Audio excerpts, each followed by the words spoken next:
On the front of my truck is a graphic that shows where the tensioner pulley is. It takes a 15 millimeter wrench. Looking down on the engine, this is where it goes. It fits right down in between the fan blades. And if you turn the nut clockwise, it will loosen the tension on the belt and let you slip it off.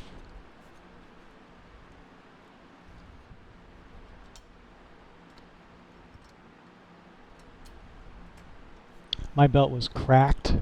You could see cracking. Cracking, they also read that if it's 5 years old or older, you should replace it just for maintenance. They run $20 to $50 for a serpentine belt. And at this point the belt's off, and if all you wanted to do is replace the alternator and not replace the belt, you'd be in good shape. In my case, I want to replace both the belt and the alternator. Now, I'm not going to show you how to remove the belt. My camera's battery died while I was doing that, so I'll show you how to put it back on, and in lieu of showing you how to take it off, I'll show you where the removable bolts are and then the two clips.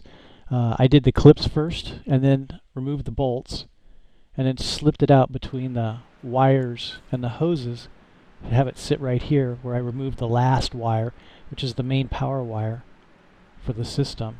There's a rubber cover that can be pried up. And underneath the cover is a 10 millimeter nut.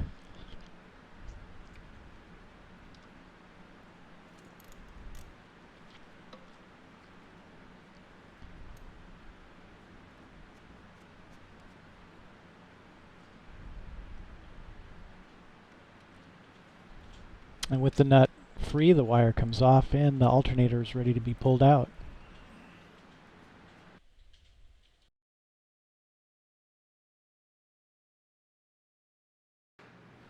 I didn't show you how to get it out, but I will show you how to put it back in, and it's just the reverse of that. I know most manuals do it the other way. They tell you how to take it off and then put it back, and then they just say reverse the instructions to put it back in. I'm going to do it a little backwards. Once again, you put the main power wire back on.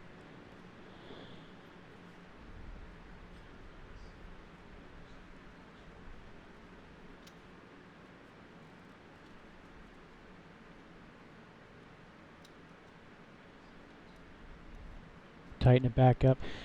The whole process, removing the old one, belt, putting it all back together again, took about 20 minutes total. It's very easy.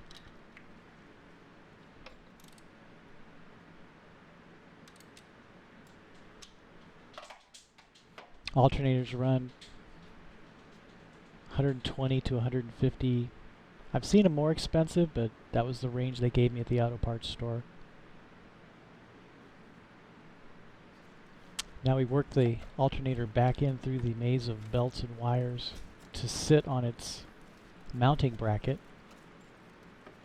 where the 3 holes in the alternator match up with the 3 threaded holes in the mounting bracket.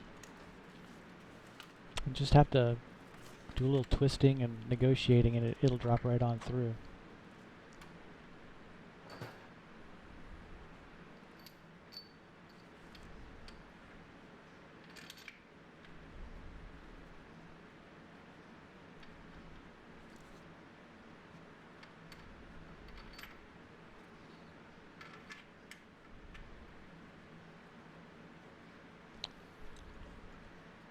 I put the 3 bolts in, and I like to get the first couple of turns on a bolt by hand just to make sure I'm not cross-threading anything.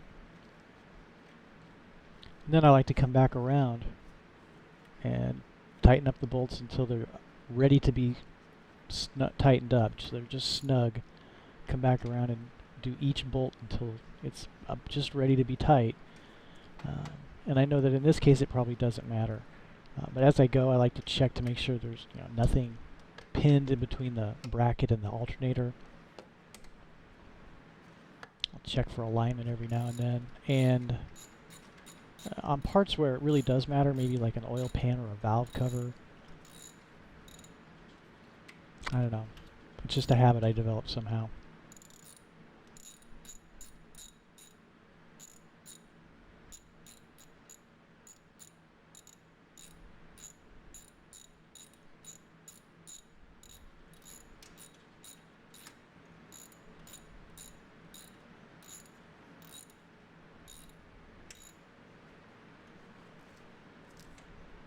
Now we're down to tightening.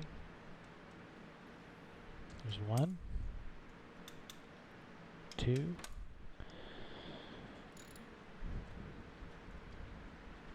They're pretty big bolts. It's a 13mm socket wrench. And then it'll be final tighten and then wiring harness.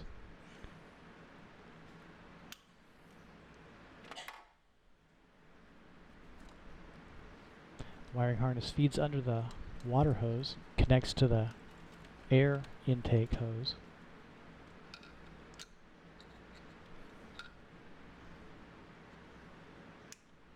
And there's 2 clips on the harness that attach to the alternator. One is a single wire clip and the other one is a multi-wire clip.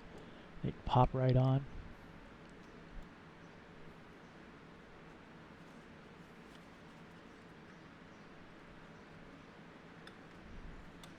Double check the connections.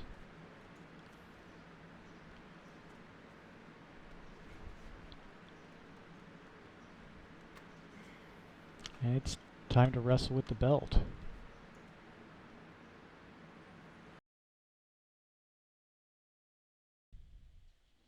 Once again, referring to the serpentine belt path on the sticker,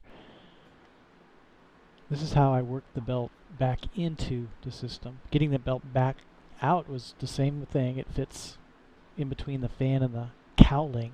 There's plenty of room. In my case, I sort of hook one part of the belt onto one of the fan blades and work the belt in behind the fan blade as I turn it. I did the same thing to get it off. I hooked one part on one of the fan blades and then rotated it, working the belt off as I went until it popped out.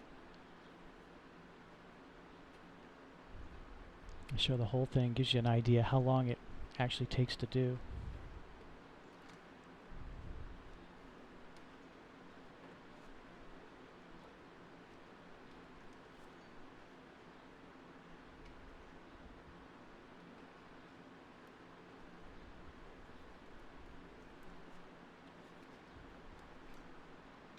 So at this point the belt's now around the fan and it just has to be routed according to the sticker, and I'm not going to show you me struggling to figure out the path.